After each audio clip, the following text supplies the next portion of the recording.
Welcome, yogis. Today we're going to do ether. This is the last of the elements and probably the most mysterious because it's literally outer space. So we've dealt with earth, water, fire, and air, which is all something we can feel on this planet. Ether is outside the planet, and that's why it's so mysterious. It's the thing that kind of fills all of space. It's nothing, and yet it has a lot of energy going through it, light waves, electromagnetic radiations. So in a sense, it's pure energy, even more than fire.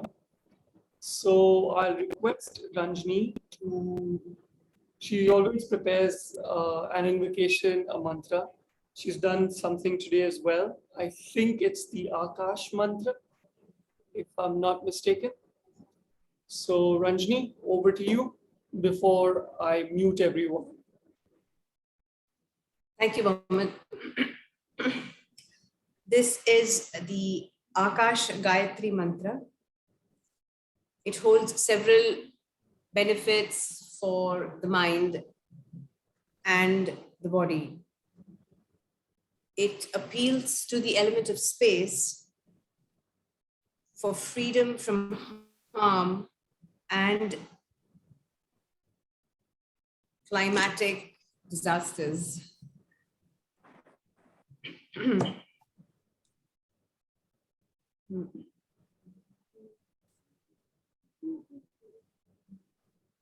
Oh, oh, oh. Om Akashaya cha vidmahe Nabho Devaya dhimahi. Om Akashaya cha vidmahe Nabho Devaya dhimahi.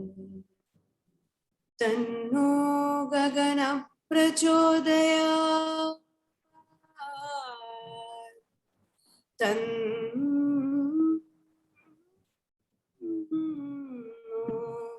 Gaganam prachodayat.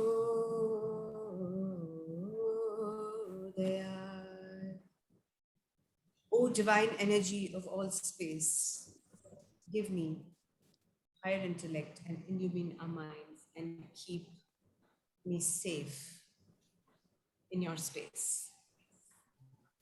Thank you, Mom. Wonderful. Thank you, Ranjini, for selecting these wonderful pieces.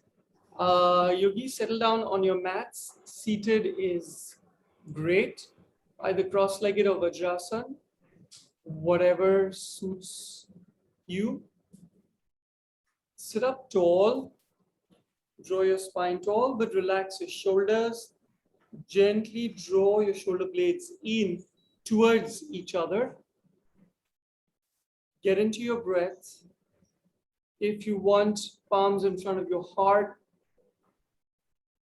and draw your attention to today's practice. It's a yin practice. So softer poses, longer holds. And why do I use yin with ether? It's because ether is either nothingness, it's the nothingness of space, or the energy that it contains. And yin lends itself to both. So if you can start emptying your thoughts during your yin practice. What do I mean by emptying your thoughts? Sorry, you had something? Yeah, Ranjini? Sorry, I need to just, I need to fix this in and it's not happening. Okay, but it's okay. You can just use me over the computer. Don't worry.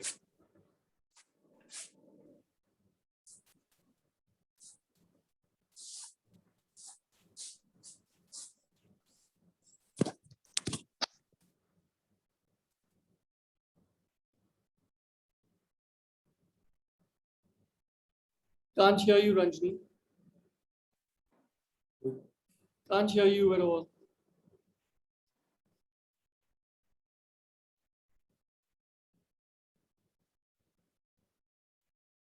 Okay, I think you can now. Okay. I'm having to do with the. Yeah, it's okay. I hope I can hear you. That's all. Yeah, don't worry, you'll be fine. Sorry. Uh, so as I was saying, during the practice, uh, get in, see if you can empty your breath, your thoughts. And what do I mean by that? I just mean that to begin with, just watch your thoughts. And the less importance you give them, the more they tend to fade away. And the more things that are crucial to you, more relevant to you, like maybe past traumas or past incidents, will surface. So don't get scared of them, allow them in, just watch them like you watch the other thoughts. And again, don't get involved with them. And you will find that over time, this practice kind of resolves a lot of issues, that a lot of baggage, emotional baggage that you carry from the past. So it's a very healing practice. It's a practice that allows you to kind of come to terms with your past and your present, and therefore your ability to handle the future improves. So when you're ready, inhale, interlace your fingers, take your arms all the way up, big stretch, just activating the spine. And exhale, release your arms behind you, interlace your fingers behind you, squeeze your shoulder blades in, extend your elbows, maybe rest your knuckles on the mat, take your heart up, take your chin up to the best of your abilities. Slowly release, interlace your fingers in front of you, and extend your elbows round your back. Imagine someone is pulling your arms out of their shoulder sockets. So keep rounding your back, stick your chin in towards your chest, feel that stretch on your back, and slowly release. Stick your right palm on the mat next to you. Inhale, take your left arm up, reach up, and exhale over to the side. Lateral stretch. Feel the stretch on the left side of your torso. Then see if you can spiral your heart up towards the ceiling a little more. And slowly release. Stick your left palm next to you on the mat. Inhale, take your right arm up, reach, and across. Stay with your breath. Inhale, lengthen your spine. Exhale, reach across a little more.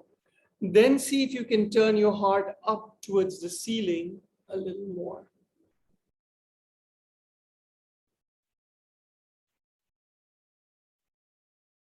Slowly release. Get your left palm outside your right knee, your right palm behind you.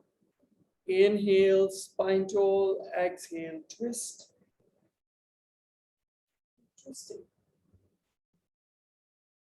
Keep increasing the length of your spine. On the inhale, twist a little more. On the exhale, slowly release.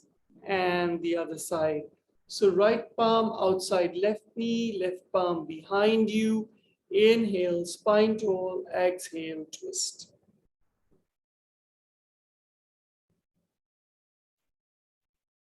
Staying with your breath. And slowly release. We'll move to our first pose, the Supta Badakonasana, or the sleeping goblet pose. So lie down completely on the mat, bend your knees, keep your heels close to your hips, and then gently allow your knees to fall over on either side.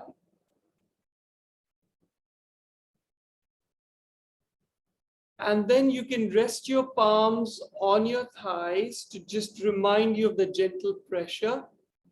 Or you can take your arms overhead to get a little stretch on your shoulders and your upper back. So wherever you want to let this pose go, wherever you are, stay with your breath. There's nothing to consciously think of lengthening your spine or anything. Just allow with each breath your knees to relax down. So where you'll feel the tension is your adductors.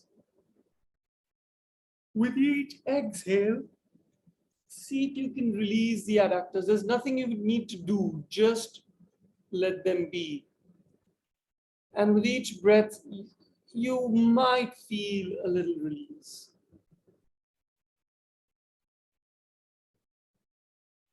Good place to start moving into your breath, moving away from your thoughts. And I've already told you how to do that. Just watch your thoughts. Don't fuel them with your reactions. And your reactions are your judgments, your what if scenario building. Just let your thoughts play out.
There is a temptation to fall asleep with these kind of poses, but always return to your breath. So you want to retain your alertness. You want to retain that sense of knowing what is stretching in your body without just giving up control and just sleeping off.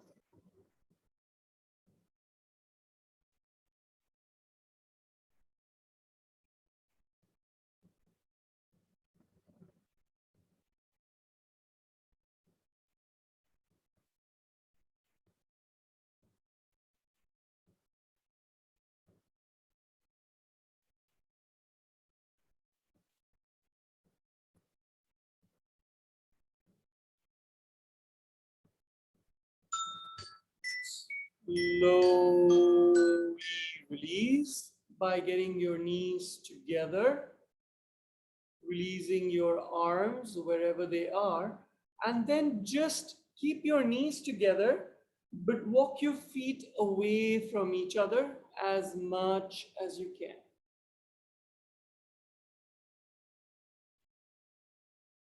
That's it. Maximum hip mat width apart, and then stop. So it shouldn't be painful. It should just feel relaxing, and you should feel the inner internal rotation of your thighs at the hips. So what you did earlier was an external rotation. Now you're just getting into an internal rotation. So it's both. It's a release as well as this is what we call the rebound phase. So I'm just mixing up the rebound with a counter pose to save time.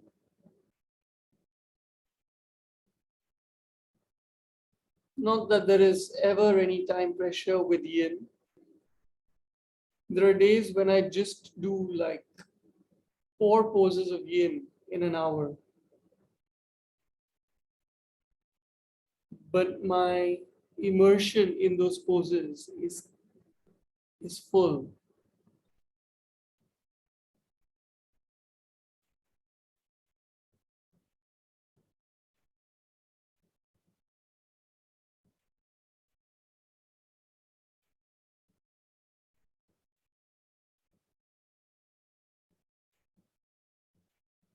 Staying with your breath.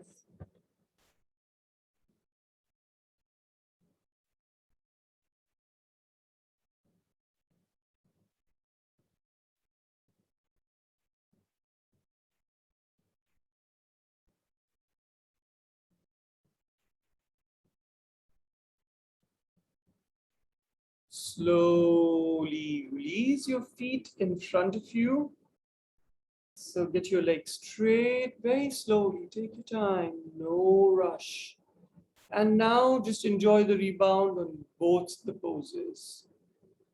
Completely relax. This is your Shavasana. And that's the nicest part about yin. You get a little bit of a Shavasana every 3 to 4 minutes. So enjoy this.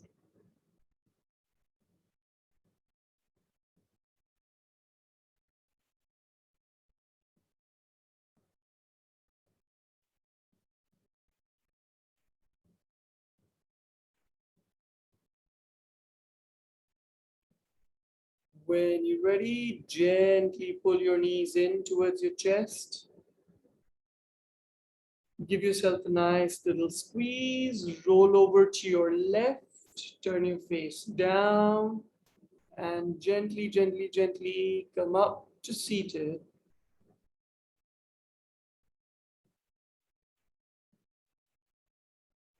We'll go for the Gomukhasana.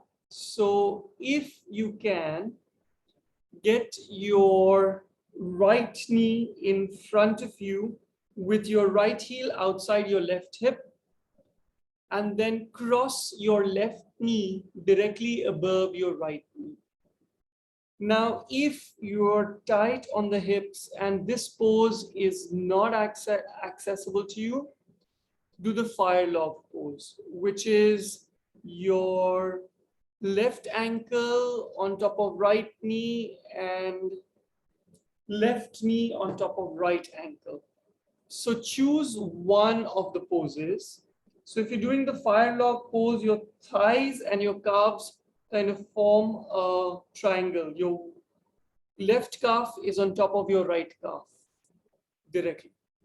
But if you can do the Gomukhasana, so your feet are not crossed, your ankles are not crossed. But if even the fire log position is difficult, then just cross your ankles in front of you and do that. So the most difficult is the Gomukhasana. So Ranjani is getting into Gomukhasana, otherwise the fire log, and otherwise the shoelace. Wherever you are, draw your spine tall. Get your fingertips in line with your knees and then gently walk your fingertips forward to wherever they can reach. If you want, you can bunch up your palms into your fist and put one fist on top of the other and rest both your fists on your knee, top knee, and then rest your head on your fists. So whatever works. And then once you find that your spine is yielding more, you can lose one fist down, you can lose the other fist down, and then slowly walk your palms forward. And maybe just rest your chin on your knee. So just go where your body's flexibility takes you. And then as you breathe, see if you can just go deeper. And there is no other movement. No wriggling of your toes, no moving in and out of your hips.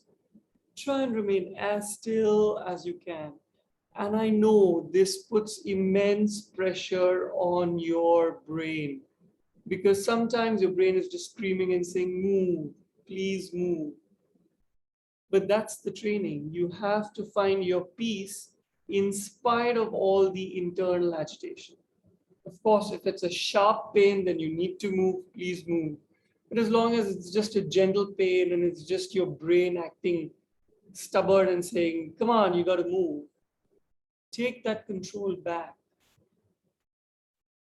Also notice how many of you are in there. Is it your brain? Is it you that's asking you to move? And then what is it within you that's saying, don't move, you got this, just breathe through this.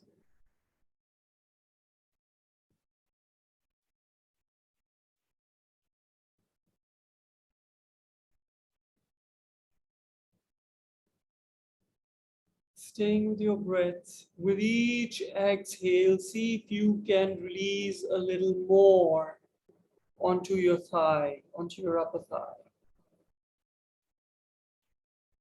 Take your time.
Slowly make your way up. Take your time, no rush. Be mindful of how the body feels and gently just lie down. So take a little bit of a rebound. See how you feel in your lower back, in your outer hip.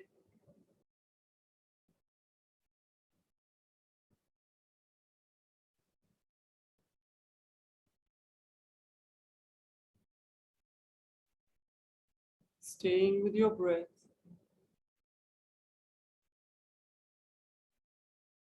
See if you can focus exclusively on those sensations in your lower back and maybe outer hip.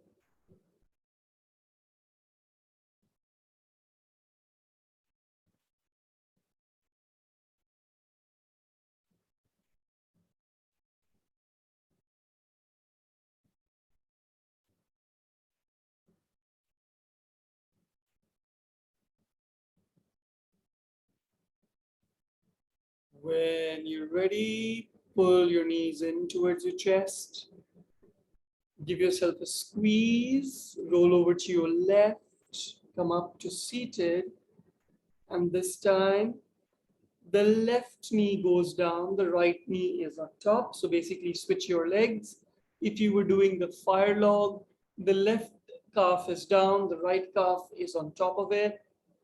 If you're doing the shoelace, just switch your legs. Once again, get your fingertips next to your knees, or if you want, bunch up your palms into a fist. Rest your fists on your knees and your forehead on your fists. Then use your breath to release forward. Whenever you feel you're ready, release one palm, release the other. If you feel you're not going to be ready, keep them where they are. Feel supported. But with each breath, see if you can let go of some more muscles that will allow you to fold over your upper thigh.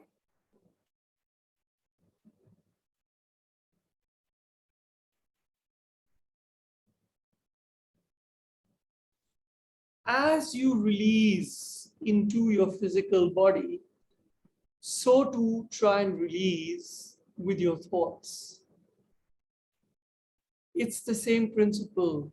You've got to stop thinking about which muscles you're engaging, quite the opposite of a yang practice, where I explicitly tell you engage a certain set of muscles, reach through your knee, through your toes, nothing. Right now you're just giving up.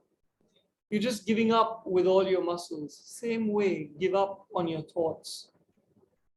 It's not like you'll stop thinking, but you can stop engaging. Just like you stop engaging your muscles, stop engaging with your thoughts.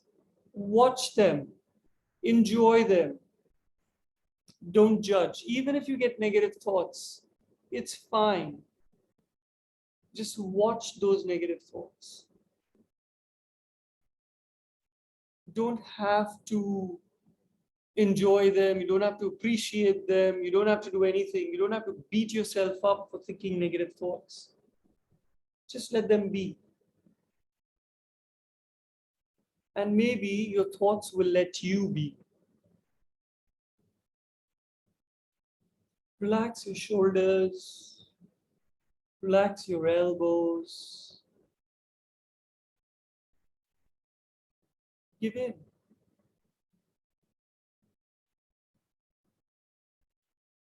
You engage your muscles only for fight, flight, or freeze. You don't have to do anything. I'm just holding the space for you so that you can deal with whatever it is that is rising up. And I have no way of knowing what's coming up within each of you. But whatever it is, this is your safe space. You can deal with it.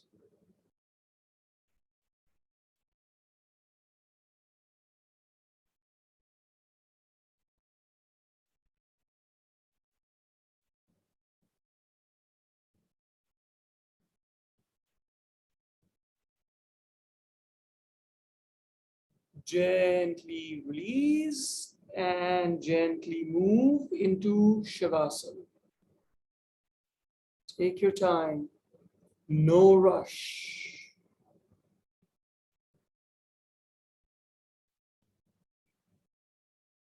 And once again in your Shavasana, focus entirely on the sensations in your lower back, maybe middle back, maybe outer hips.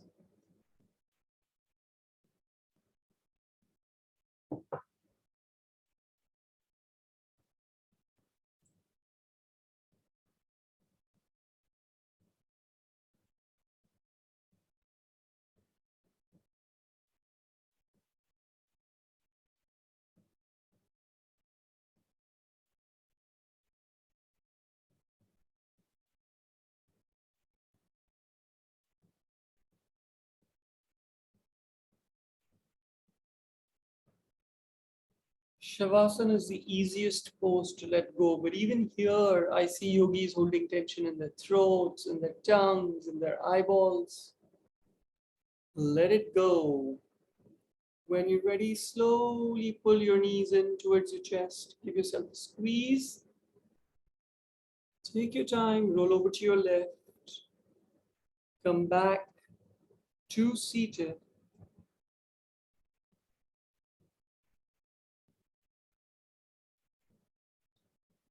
Straighten out your right leg and move it to the right side as much as you can, keeping your left knee bent, left sole of the foot against the right thigh.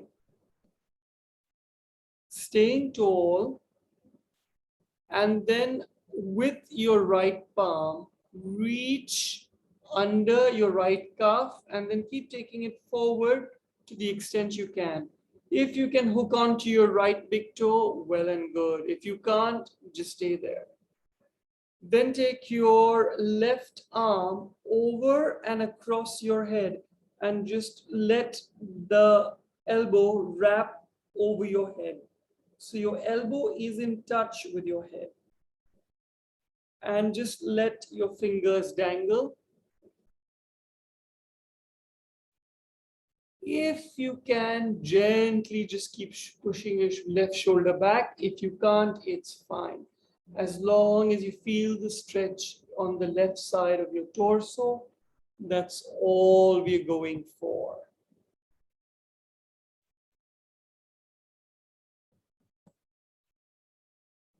Stay with your breath.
The way to move deeper in this one is to release the muscles on the right side of your torso.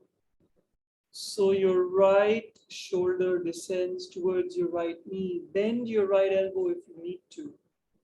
So you don't even have that stress. Idea is to basically stretch out the left side of your torso.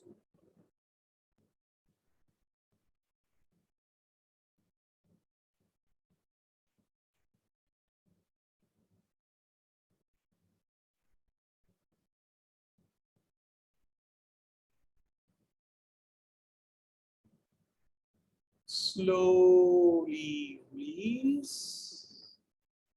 Get your left palm just next to your left hip. Spread your fingers, push down into the mat.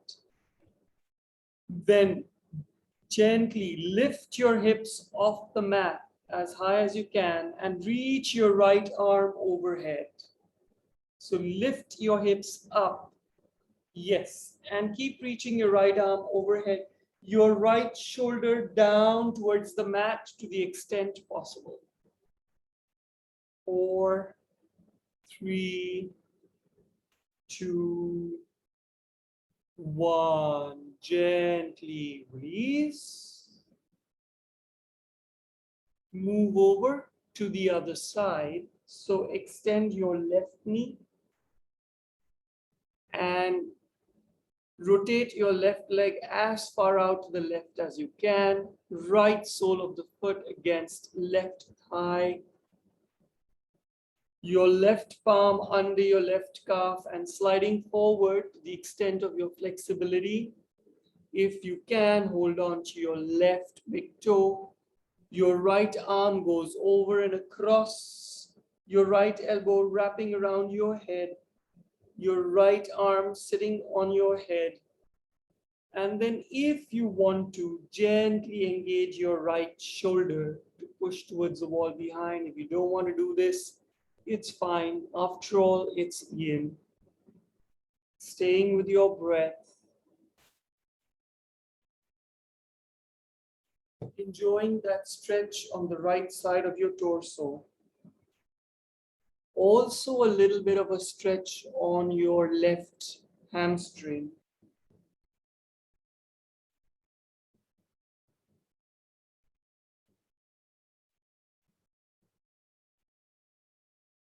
Maybe bending your left elbow if it's available to you. And going back to your breath. And just watching those thoughts. Maybe now is the time something arises within you and says, aha, now that makes sense. Now that I don't think of it, it makes sense. It's weird when we overthink life, we can't make sense of anything. But when we give ourselves the space and we don't think too much, things actually fall in place. It's a bit like yin. When you don't do much with your body, all your muscles and joints will finally begin to feel nice and settled. And you'll feel it when we take that little break, the rebound. The sensations you feel in the rebound are your body resetting, telling you, this feels great, even though it's a little painful at times. But stay with it.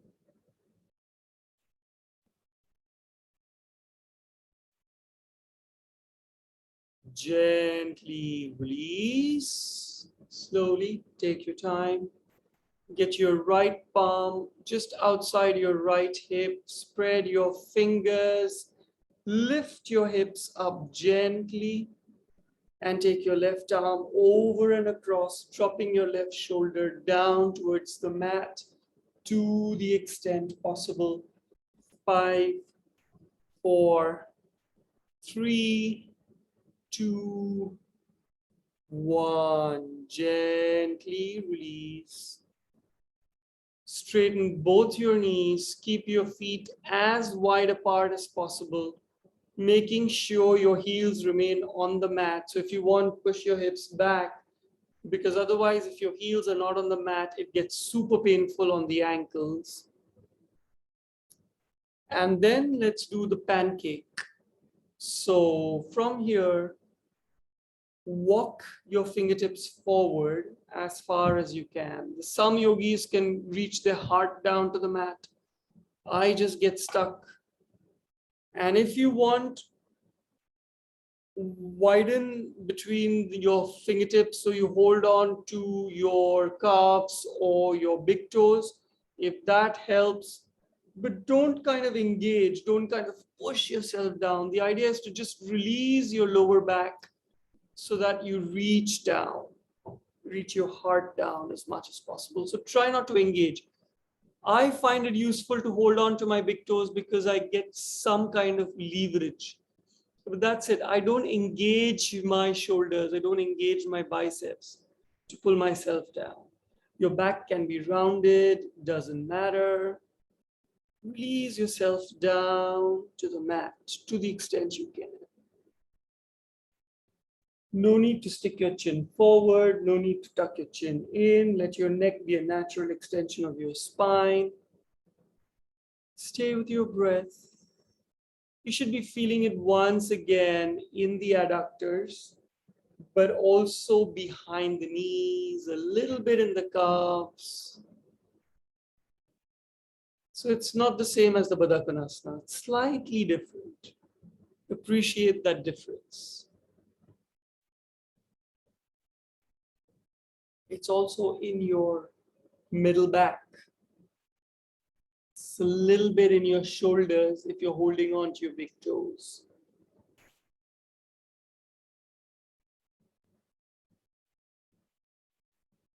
Staying with your breath.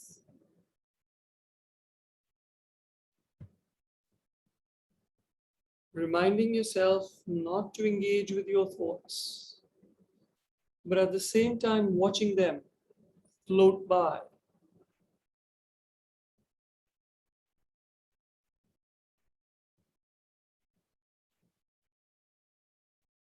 You notice nothing's permanent, even your thoughts, they're not permanent.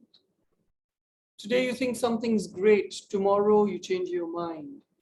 What's the point of hanging on to emotions, especially negative ones?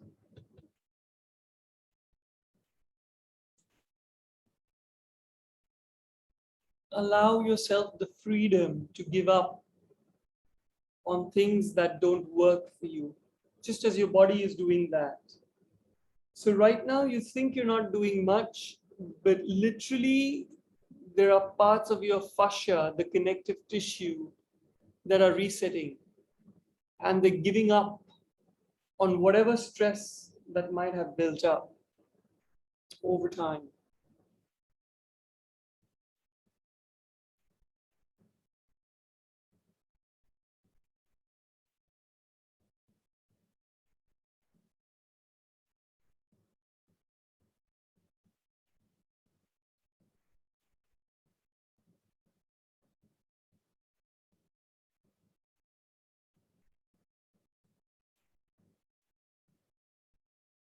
Slowly release, take your time, and then get into a sleeping position, this time on your stomach. So prone, palm on top of palm, forehead rests on your palm. Enjoy your crocodile. Also enjoy the sensations in your middle back. Enjoy the sensations in your inner thighs. Enjoy the sensations behind your knees.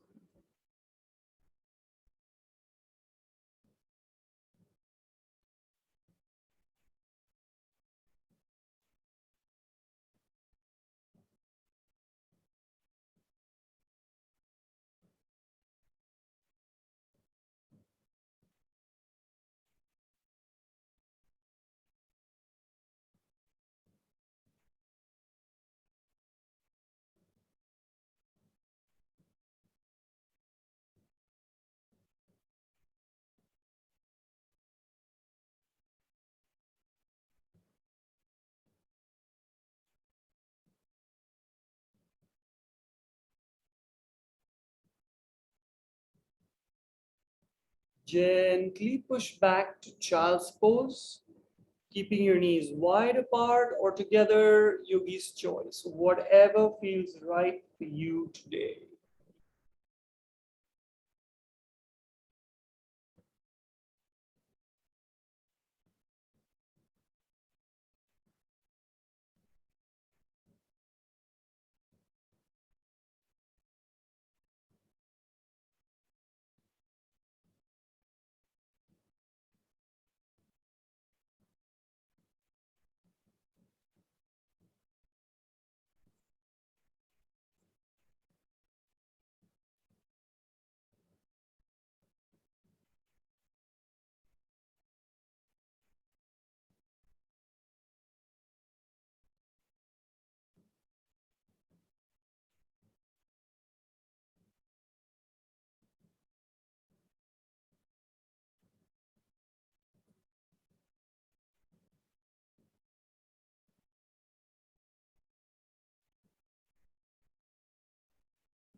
Gently come back to seated in Vajrasana. And then keeping your knees about hip width apart, come to kneeling. Kneel. And now we're going to go into dangling. So you need to keep your hips above your knees. And then reach your palms down to the mat. But make sure your hips remain above your knees. Then release your elbows down on the mat, shoulder width apart. And then walk your elbows forward, but making sure your hips remain over your knees. So walk your elbows forward as far as they will go. Maybe a little more, maybe a little more. And then gently descend your heart down to the mat. Dangling, but make sure your hips remain above your knees. Staying with your breath. You can rest your chin on the mat, or you can rest your forehead on the mat. If you've got the flexibility, your heart can start reaching the mat. If you want to intensify the stretch a little more, bend your elbows into Namaste behind your neck. Or just relax your fingertips on your upper back, whatever feels good, without getting too stressed. If by bending your elbows, your heart tends to lift off the mat, then you're better off leaving your palms down on the mat so that the target area is your upper back. You just want that compression in your upper back and you want an opening on your heart.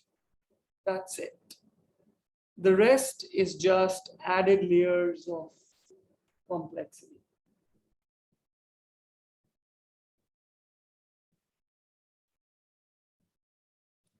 Lovely place to get into your breath because breathing becomes difficult and easy at the same time. Your exhales become a little more difficult. So slowing down your breath.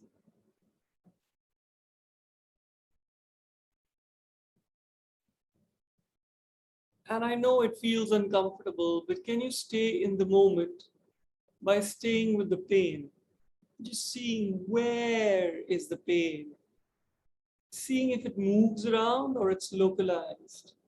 Just get curiously involved with your pain, just like you would get curiously involved with your thoughts. Just see where they're going without trying to control them, without trying to think about anything in particular, without trying to control your breath in any way particular. Just going slow, taking your time.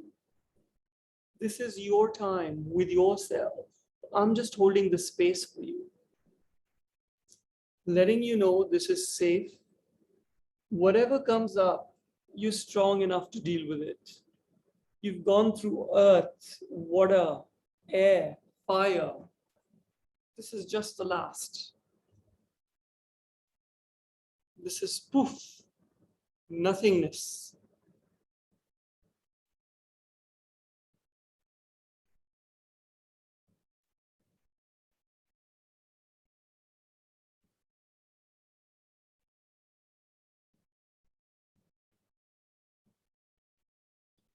Sometimes nothingness can be scary, scarier than having to worry about something. So notice that. Do you feel happy when you have something to worry about? Can you let it go? Is having nothing more scary? Do you begin to feel irrelevant? Does your worrying define you? Is it serving you? Apart from just boosting your ego and saying, this is me, I worry.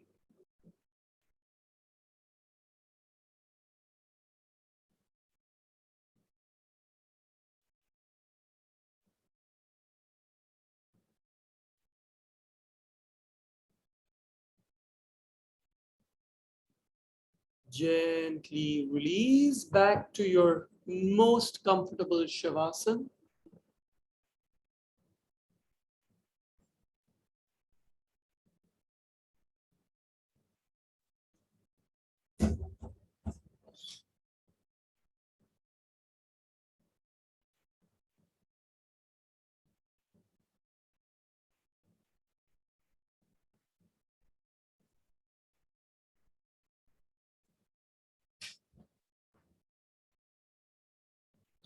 Staying with your breath.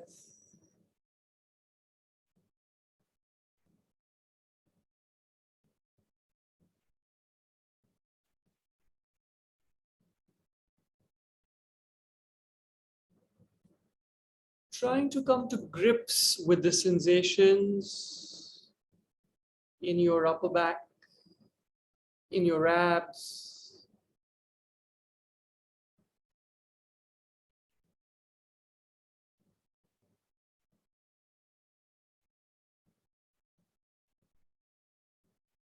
When you're ready, bend your knees in. Keep your feet on the mat. Keep your feet on the mat. Cross your right knee over your left knee. And drop both your knees down to the right. But keeping your left shoulder on the mat if you can. Extending your left arm to the left. Using your right palm on your knee if you want to remind you to keep it down. And then using your breath to deepen your twist. Staying with your breath.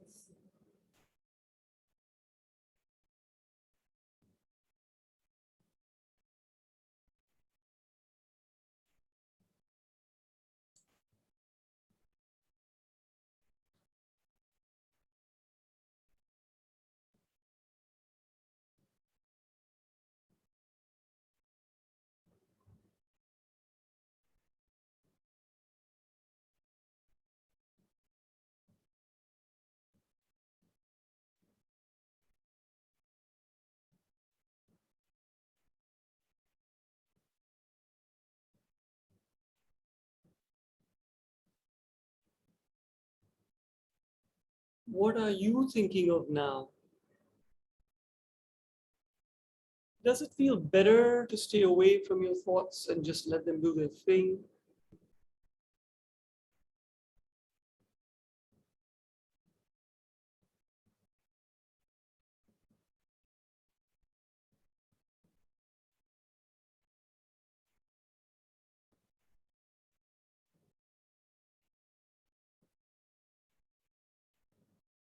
Because you're not controlling your thoughts, maybe you should wonder, where do these thoughts come from? What purpose do they serve? Because right now, I'm sure you don't want to think any thoughts, but yet they come to your heads. Where do they come from? Why do they come?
Gently, gently, gently release your twist.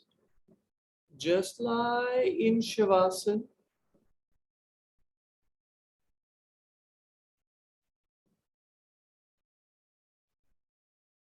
Feel the sensations in your middle and lower back, maybe outer thigh, but most importantly, go back to your breath. See if your breathing has become a little easier compared to when you started. What's changed? What's shifted? Have you managed to shake off the burden of your thoughts? The thoughts don't have matter, they have energy, just like ether, can impact you. It's the whole mind body connection that we need to keep exploring. Bend your knees once again. Let's do the other side. So cross your left knee over your right knee and drop both your knees over to the left, keeping your right shoulder on the mat, extending your right arm to the side, using your left palm on your knees, just to remind yourself to keep it down.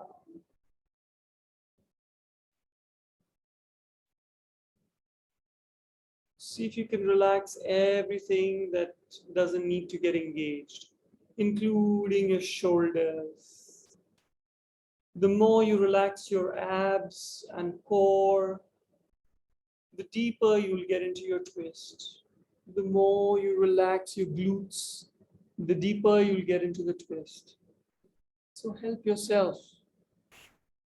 Give up as you're giving up on your thoughts. Give up on your muscles. There's no need to fight, flee, or freeze. This is a safe space. Stay safe.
Slowly move into your final Shavasana.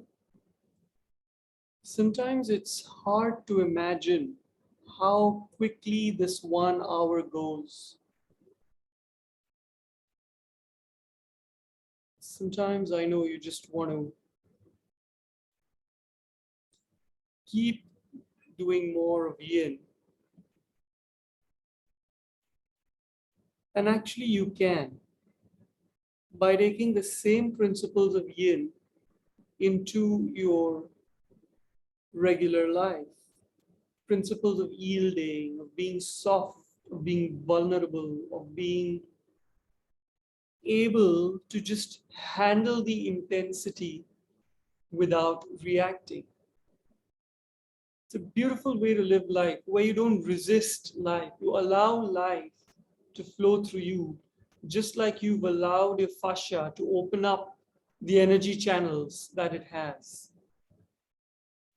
And that's why I always think of yin as the ether, the nothingness of outer space, but still having the strength, the ability to hold all the energy of the universe flowing through it, not getting affected by the energy, just allowing it to flow. So, the same way, not getting impacted by your lives, just allowing it to flow, just watching.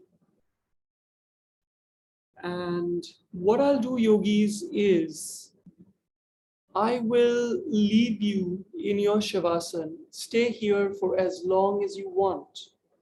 No questions for me today. Ask yourselves the questions. Chances are you'll get your own answers. So I will be logging off. And whenever you feel ready from your state of Shavasana or meditation, just gently pick yourself up, fold up your mats, and get on with your lives. So, namaste, yogis, and I'll see you on Sunday.